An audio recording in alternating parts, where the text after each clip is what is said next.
Alright, welcome to part 3 of Coach K's Leading with the Heart, where I break down some of the best points that I enjoy to hopefully encourage you, motivate you, inspire you, and teach you a few things. Let's keep the conversation going. Let's get into it.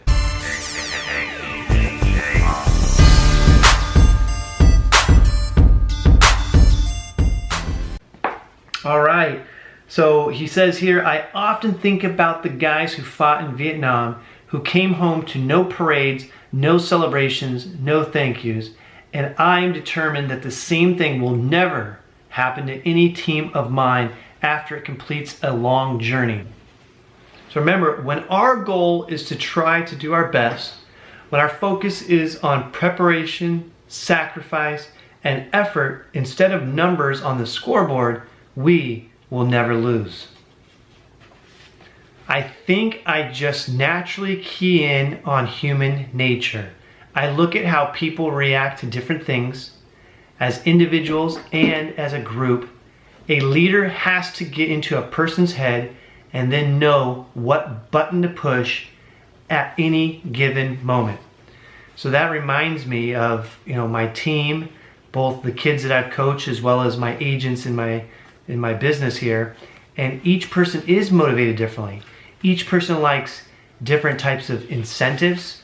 Each person, some people want to be number one, some people are having fear of missing out, some people want to really hit their goal, and so I have to know what is most effective with them, so it is all about them. People say that you've heard this, what's the golden rule? Well, the golden rule is do unto others as you wish for them to do unto you. And most of us learn that in kindergarten. But what's the platinum rule? The platinum rule is do unto others as they would want you to do to them. What's the difference? It's all about their lens, their context. Because like a famous book, The 5 Love Languages, it's you can experience love a certain way and you're going to give it that way typically, unless you're educated. And if your partner doesn't experience that as one of their top love languages, they can feel like you're not loving them at all, and vice versa. So it's really about understanding the other person and proceeding that way. He says, I believe the main job of a coach is to motivate, but the main job of a leader is to inspire. Inspiration and motivation are ongoing concerns. Throughout the course of the year, I give my players motivational reading material at least a couple times each month. I write to the guys over the summer as well, and I call them to discuss how they are progressing. So even though the basketball season is done for, even though they might not be seeing the coach, he's going above and beyond building the relationships and making sure his team is progressing. You know my saying on growth, and his is, if you're not growing, you're decaying. So we have the right mindset there. To stay successful, you have to stay hungry. Many people say they're hungry, but yet they're not filling up their plate as much as they should. A leader should not allow his team to cheat themselves with complacency. I don't care if right now you're doing good, you're doing great, you're just getting by. You can never get comfortable. You can never get complacent. Even if you're doing way better than you ever thought you would, time to raise the bar, isn't it? Talks about family here, and he says, there are a lot of common sense advantages to running a team like a family.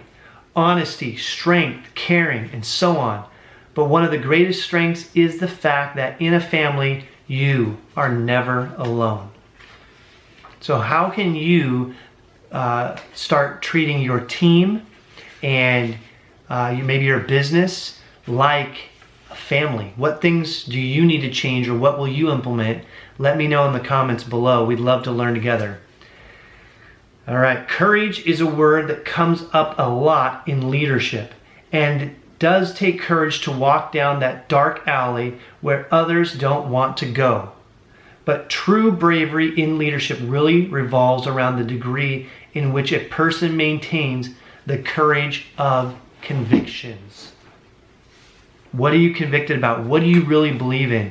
You've got to have the courage to never doubt that, to never give up. When things are going great, it's easy. But character and the true test of someone is when things aren't going your way, can you stay the course? You have to have faith it till you make it. Friendship. Life changes when you least expect it.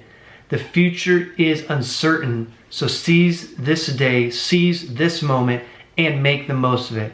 That's Jimmy V or Jimmy Valvano. Friendships along with love make life worth living. That's Coach K, along with almost everything else I've said here. A couple more and then we're done, guys. All right, we never think about losing. We always feel we're going to win, especially if a person has the will to win.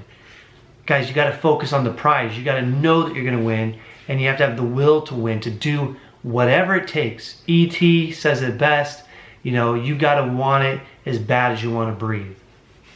And here's some lessons that he learned. Here's one that popped out to me is, I believe people look at things closer when they lose than when they win. At least that's what I found myself doing.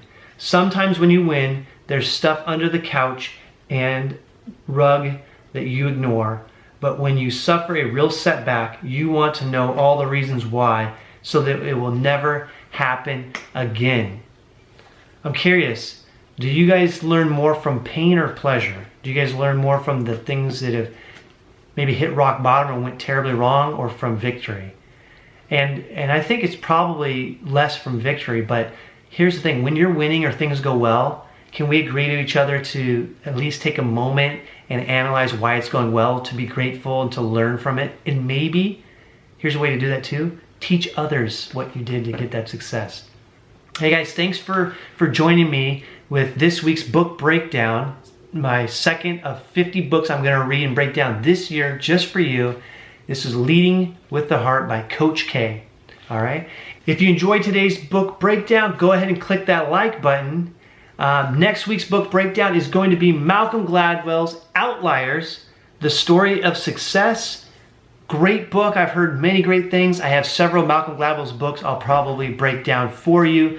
Make sure you go ahead right now, click that subscribe button so that you don't miss out on anything that's new, next week's book, and be sure to join me in the pursuit of greatness.